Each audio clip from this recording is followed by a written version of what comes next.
No vídeo de hoje, a gente vai permitir que o usuário digite 3 números inteiros e o programa vai verificar se esses números formam um triângulo. E formando, o programa vai imprimir qual tipo de triângulo: equilátero, escaleno ou isósceles. Bom, vamos lá para a leitura do problema. Escreva um programa que leia 3 números inteiros. Verifique se esses números, quando representados por segmentos de reta, podem formar um triângulo. Em caso afirmativo, escreva qual tipo de triângulo formado. Observação: para formar um triângulo, a soma dos comprimentos de dois lados tem que ser maior que o terceiro lado. E triângulo equilátero é o que tem 3 lados iguais, isósceles 2 lados iguais e escaleno 3 lados diferentes. Vamos relembrar a ideia dos 3 segmentos.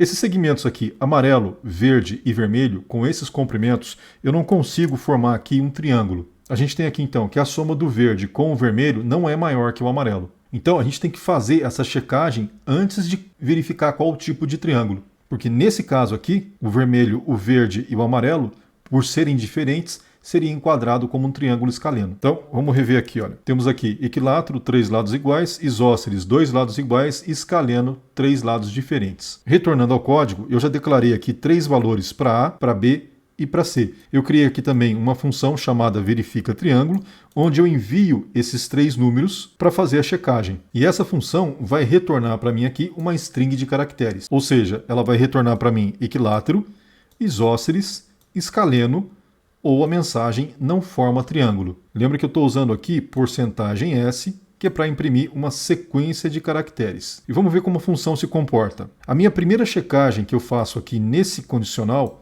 é se a soma de dois lados é maior que o terceiro. Então eu faço essa checagem 3 vezes.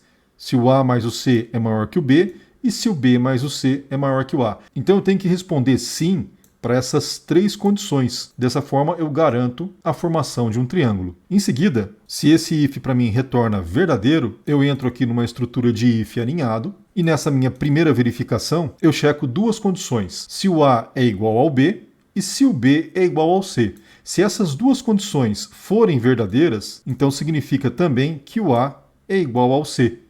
E aí eu retorno a mensagem equilátero. Agora, se uma dessas condições for falsa, automaticamente eu executo o else, e executando esse else, eu tenho aqui outras 2 condições, onde eu verifico as mesmas condições de cima, só que utilizando aqui o operador OU, o que faz toda a diferença, porque o OU vai retornar essa mensagem isósceles se o A for igual ao B ou se o B for igual ao C. E por fim, se ele não retornar equilátero e se ele não retornar isósceles, automaticamente ele tem que retornar escaleno. Lembrando que esse último return, ele responde a esse else, ou seja, essas linhas que estão aqui, da 22 a 24, deixa eu apagar para a gente observar.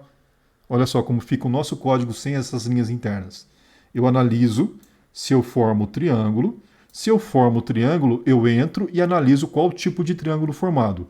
Caso contrário, eu executo o else, retornando não forma triângulo. Vamos voltar aqui novamente, esses códigos, e vamos executar o código para testar. Está lá, mensagem escaleno.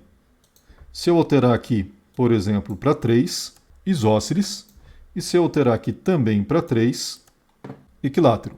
E se eu colocar aqui, por exemplo, 10, não forma triângulo. É isso. Terminamos então mais uma aula. Se você ficou com alguma dúvida, escreve aí nos comentários que eu te ajudo.